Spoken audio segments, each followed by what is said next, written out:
পৃথিবীর সবচাইতে কঠিন কাজ হলো নিজেরই মা বাবাকে নিজের চোখের সামনে একটু একটু করে বৃদ্ধ হতে দেখা।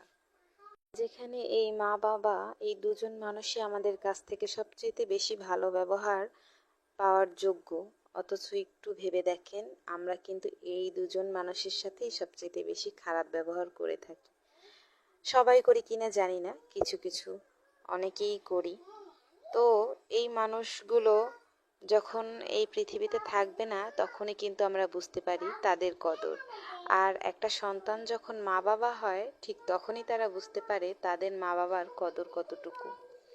নিঃস্বার্থভাবে যদি কেউ আপনার জন্য দোয়া করে, সে অবশ্যই আপনার মা বাবা, অন্য কেউ না, সে যেই হোক না কেন। অন্যের মা বাবার সাথে কখনো আপনার মা বাবার তুলনা করবেন না। মনে রাখবেন আপনি তাদের সন্তান। আপনার কিসে ভালো কিসে মন্দ সেটা আপনার মা বাবাই ভালো বোঝে। তারা সবসময় সন্তানের ভালো চায়। তারা যদি সেটা নিয়ে কোনো ভুল ত্রুটি করে, তা আল্লাহ তাআলার কাছে সেই হিসাব তারা দেবে, আপনি নন। তাদেরকে জাজ করার ক্ষমতা আপনার নেই। কখনোই মা বাবার সাথে অন্যের মা বাবার তুলনা করতে যাবেন না।